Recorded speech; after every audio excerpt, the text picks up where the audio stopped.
losing weight is not a challenge, but keeping off the weight lost could be a challenge. But at Ezra Wellness, this doesn't have to be. Stay with your lady Salome in this video as I give you tips on how to keep off your weight lost. Stay tuned.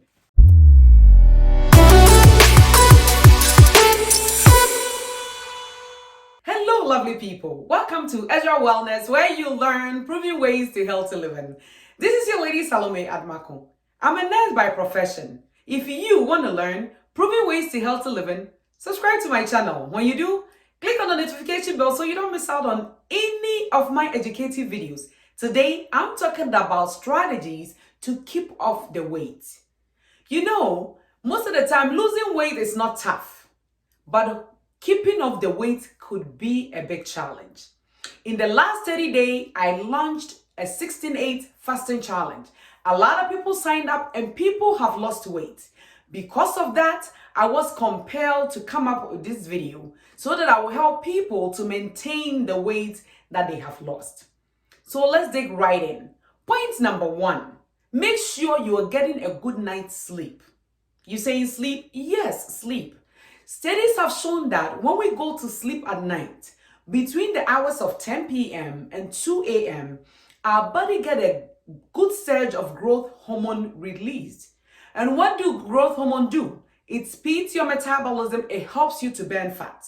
So when you have a good night's sleep, it helps you to also maintain your weight.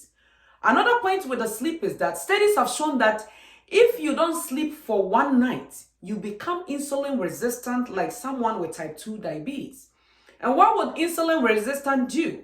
When we have more insulin on board, that means our body is going to store fat, and that will contribute to weight gain. So make sure you're having a good night's sleep.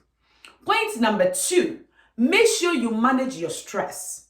You know, when we are stressed out, we reach for comfort foods, and comfort foods are normally high sugar food and highly processed foods. These are not good for us. But when you are less stressed, that is when you have time to think about what you will eat and go for the right choice of food. You know what happened is that once we are stressed out, our body releases cortisol. And cortisol is a sugar hormone which is going to increase your blood sugar. Whilst your blood sugar goes up, you need insulin. And once insulin comes up, it equals to fat storage. Because of that, you want to manage your stress. Point number 3, make sure you are eating whole foods. When I say that, I want to say make sure you're eating foods that are close to their natural state as much as possible. When I talk about whole food, let's say you're going for a sweet potato crackers, you want to reach out for sweet potato itself. That is what I mean by going for whole foods. And one thing that I also want to say under this point is that make sure that you take inflammatory foods out of your diet. And the two that I will talk about is that the highly inflammatory foods they talk about is flour and dairy. Studies have shown that these two foods are highly inflammatory. So if you're somebody that have struggled with your weight for a long time and you've lost them in these 30 days, you want to stay away from these foods so that you don't get it back again. Point number 4, cut your carbohydrate eating to once a day or small portion of carbohydrate twice a day. You know, carbohydrate, too much of it, will make you have too much insulin, and insulin equals to fat storage. Because of that, you want to cut your carbohydrate eating to once a day. That is what I do, normally at lunchtime. Or you could eat small carbohydrate with your lunch and small carbohydrate with your dinner.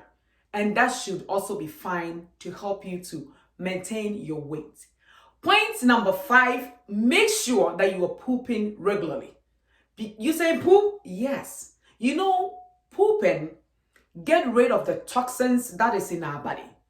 When you don't poop regularly, your body hold on to the toxin. And these toxins, because the body don't want to release all of them into the bloodstream at one time, what the body does is that it protects you by holding on to fat to store the toxin in the body. So when you make sure that you're pooping regularly and there is no toxin circulating around, your body have no reason to hold on to the fat. Point number 6, make sure you vary your fast. You know, fasting it's a good way to maintain your weight. But you don't want to stick with the same type of fast all the time. Vary your fast, meaning 1 week you go for 16:8, another week you do 5:2. 5:2 means you fast for 2 days, 24 hours, and you eat 3 meals a day, 5 days in the week. And also another days you go for, let's say, 36-hour fast. Vary them around and give your body variety. And once you do that, it will help you to maintain your weight. The next point that I will make is that make sure you are including healthy fats into your food. Because you know, healthy fats, once you add them to your food, it helps you to feel full. And once you feel full for a longer period of time. That helps you to avoid eating snacks. Healthy fats like your avocado, your coconut oil, avocado oil, olive oil, these fats will help you to feel full and full for longer and avoid you from eating snacks. And also, fat also makes us satisfied so that we don't eat a lot of food. The next point that I will make is that make sure you're eating fruits to the minimum, especially when it's not in season where you live. Because you know, when we eat a lot of fruit, the liver goes to work. And what would the liver do? Once the liver processes the fructose, the ones that we don't need is going to be stored. And every storage that the body will store is going to be in the form of fat. So you want to cut down your fruit eating to the minimum. Let's say you want to make a smoothie in the morning, make it more vegetable based and less fruit. The next point I want to make is that make sure you are drinking water. Because you know, most of the time when we feel hungry, it's not a hunger for food, but it's rather a hunger for water. Because of that, when you feel hungry, the first thing, reach for water. Also, make sure during the day you are drinking plenty of water, because water also helps us to flush the body and help us to maintain a lot of bodily functions. Because of that, make sure you're getting enough water. The last point that I want to make is that make sure you are chewing your food. Chewing, yes. When we are eating, our body takes about 20 minutes to tell us that we are full. So when you take your time to chew your food, you give your body time to get the food in so that the signal will go to your brain that you're full. When you do that, you end up eating less food, and less food intake would help you to maintain the weight that you have lost. I hope you are going to apply these simple strategies to help you to maintain the weight that you have shared in this 30 days. Thank you so much for watching this video. Are you new to this channel? Don't forget to subscribe. And when you do, click on the notification bell so you don't miss out on any of my educative videos. Until I see you in the next video, remember, this is Ezra Wellness, where you learn proven ways to healthy living. Thank you for your time.